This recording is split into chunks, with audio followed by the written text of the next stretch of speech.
Class 10 की exercise 7C का सवाल नंबर 10वां।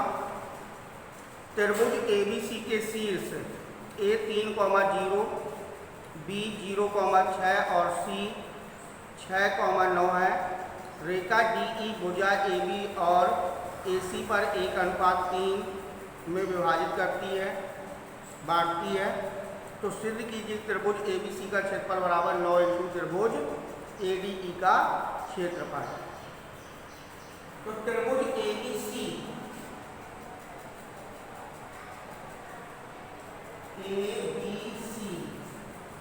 में D और E किस प्रकार बिंदु है, DE बिंदु जो है वो AB अनुपात DB बराबर 1:2 है। इस भुजा का अनुपात और इस भुजा का अनुपात जो है वो 2:1 है। इस भुजा और इस भुजा का भी अनुपात 2:1 है। तो त्रिभुज A के निर्देशांक है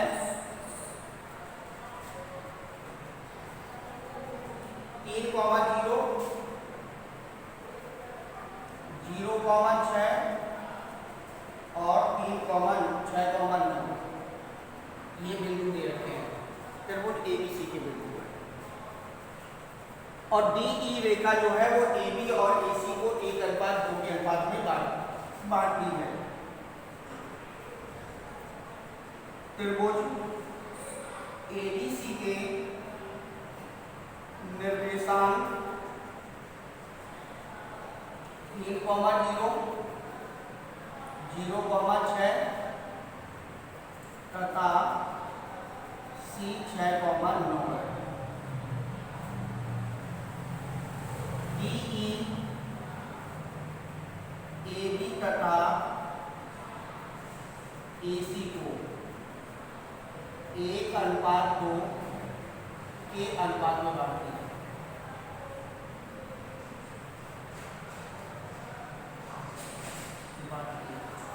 तो यहाँ पर हो जाएगा AD अनुपात AD बटे DB बराबर 1/2, AE बटे EC बराबर 1/2।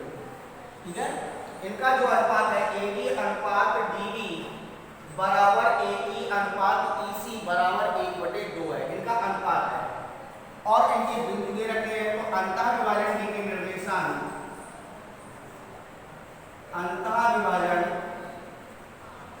D के निर्देशांक निकाल लो पहले।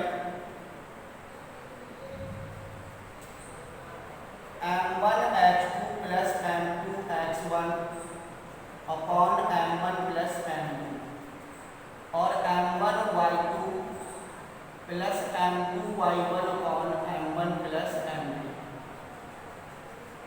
यहाँ पर M1 1 इंटू X2 0 है और प्लस 2 इंटू 3 बटे 1 plus 2, 1 into 6 plus 2 into 0 1 plus 2।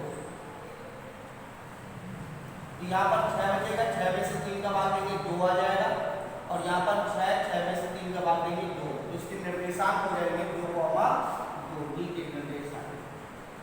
फिर इसके बाद अंतः विभाजन E के निर्देशांक,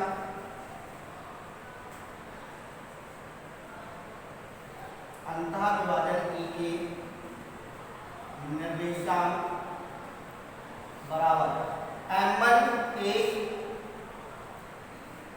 H2 हमारा 6 है plus 2 into 3 1 plus 2 comma 1 into 9 plus 2 into 0 बटे 1 प्लस 2,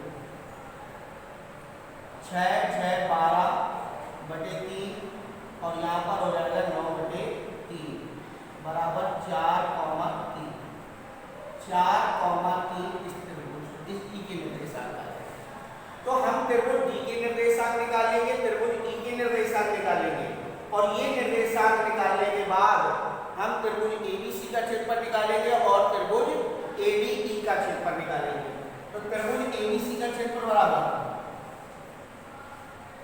त्रिभुज ABC का क्षेत्रफल बराबर 1/2 x1 y2 - y3 plus x y3 minus y1 plus x3 y1 minus y2।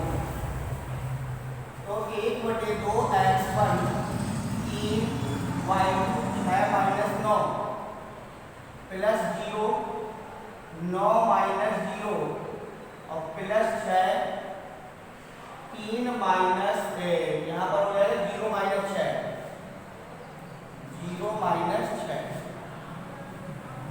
1/2 यहाँ पर बचा 3 माइनस के 3 बचा 9 माइनस के 9 ये 0 हो गया, ये माइनस के हो जाएंगे 6 6 36 36 9 हो जाएंगे माइनस के 45/2 बराबर आ जाएगा 45/2 वर्ग इकाई।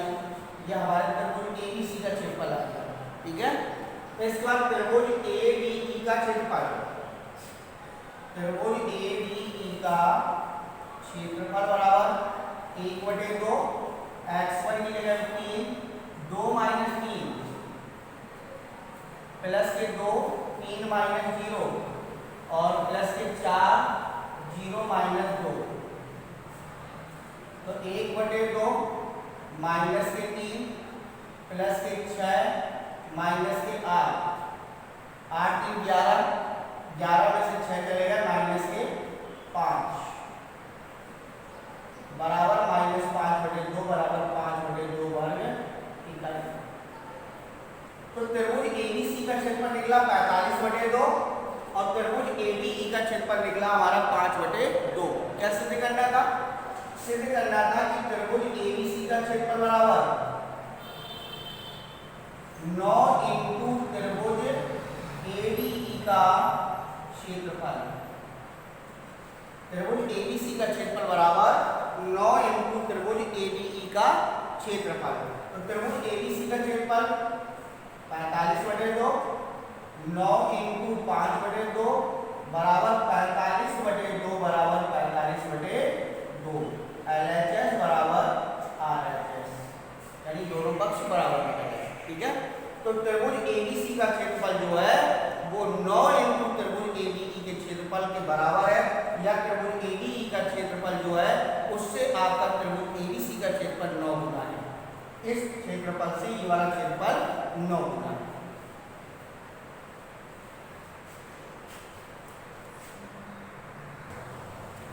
अगला सवाल है 11वां।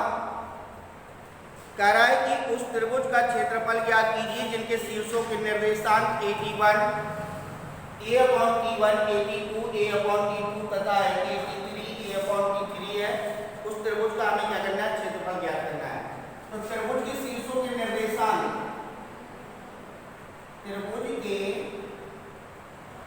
शीर्षों के निर्देशांक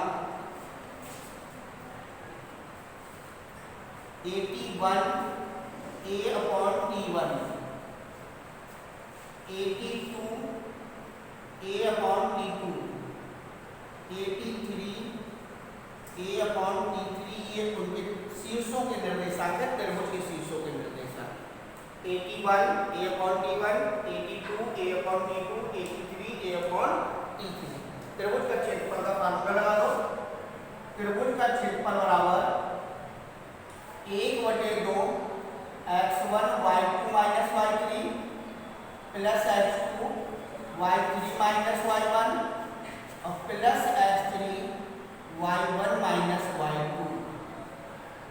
तो 1/2 81 और ब्रैकेट में a/T2 और माइनस a/T3।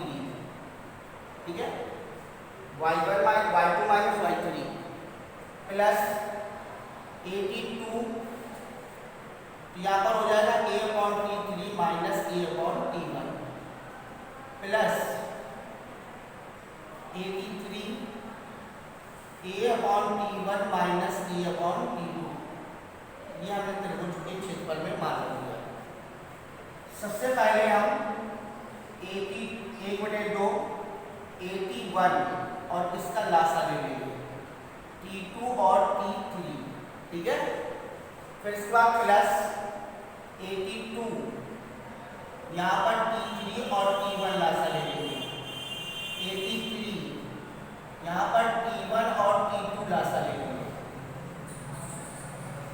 यहाँ पर देखिए T2 कट जाएगा, T3 का गुणा करोगे तो 83 आ जाएगा और यहाँ पर 82 आ जाएगा।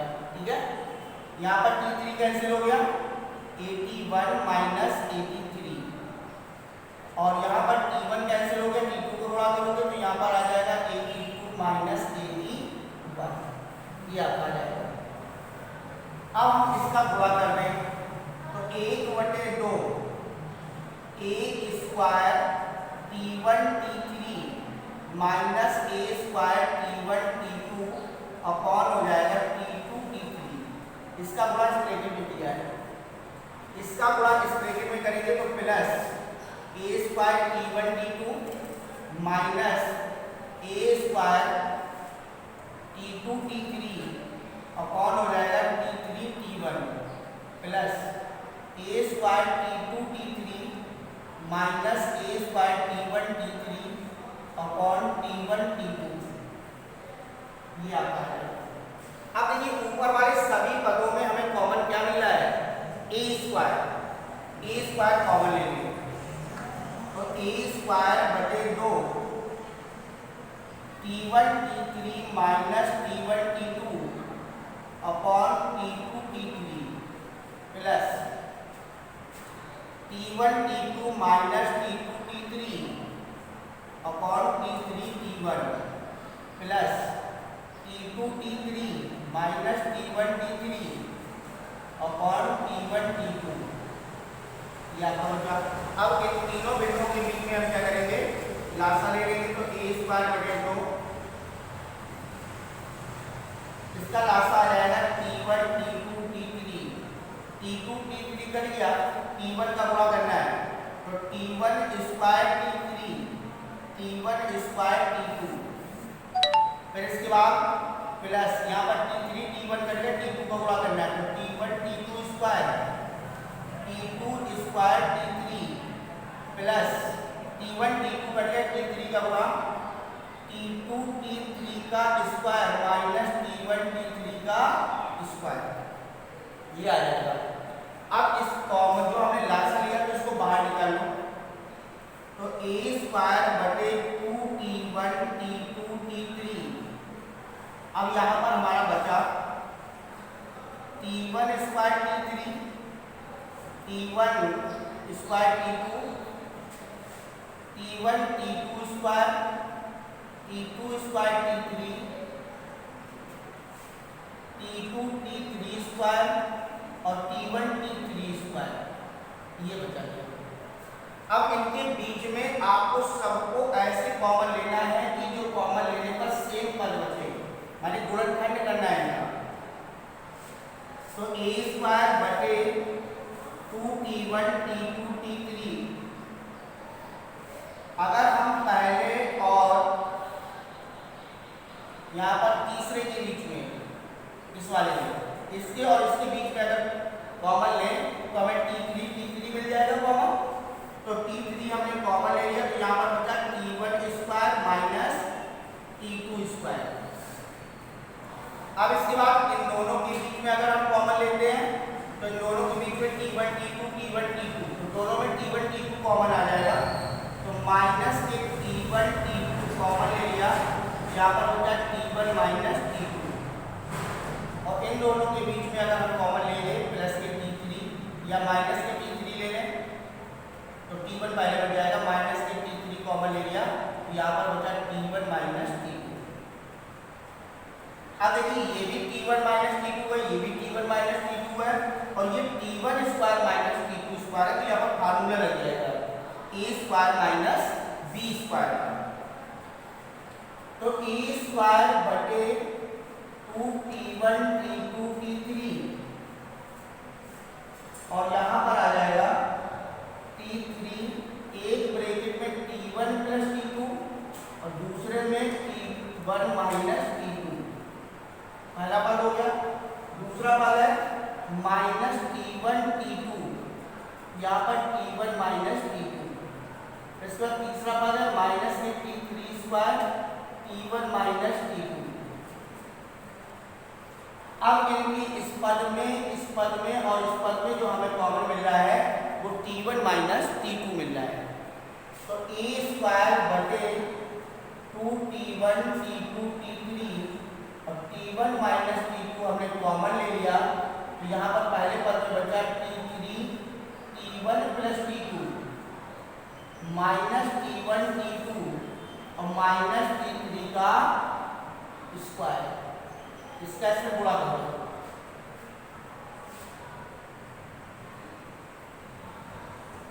तो a स्क्वायर बटे 2t1 t2 t3 और ब्रैकेट में आ जाएगा t1 माइनस t2 और यहाँ पर गुणा करेंगे तो t1 t3 plus t2 t3 minus t1 t2 और माइनस t3 स्क्वायर। जैसे यहाँ पर t1 माइनस t2 हमने अभी लिया था, मतलब कॉमन लिया था, तो सब में हमारा क्या होता था t1 माइनस t2। ऐसे अब इसमें लेंगे तो t2 माइनस t3 बन जाएगा। तो a स्क्वायर बटे 2t1 t2 t3 और t1 माइनस t2 इसके और इसके बीच में ले सकते हो, क्या ले सकते हैं t3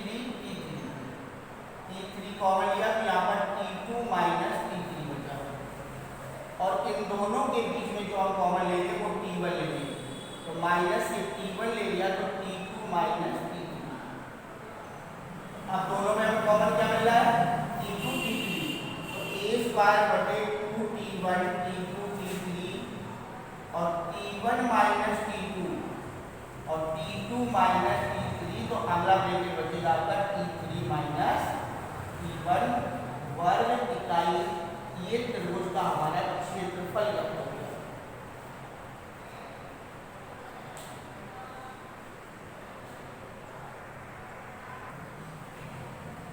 तो यहाँ पर थोड़ा सा भूल से क्या छूटा हुआ था, यहाँ पर t3 स्क्वायर कॉमन था, t3 स्क्वायर कॉमन था, जो कि t3 केवल लिखा था, t3 स्क्वायर कॉमन लिया गया है, ठीक है।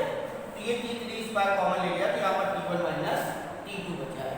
तो इस प्रकार से हम त्रिभुज के क्षेत्रफल शीर्षों के निर्देशांक दे रखे हैं और हमें त्रिभुज ABC का क्षेत्रफल या किसी भी त्रिभुज का क्षेत्रफल ज्ञात करना है। तो त्रिभुज का जो क्षेत्रफल है वो आपका ये हो जाएगा a square upon 2t1 t2 t3 t1 minus t2 और t2 माइनस t3 और t3 माइनस t1, ये हमारा क्षेत्रफल आ जाएगा।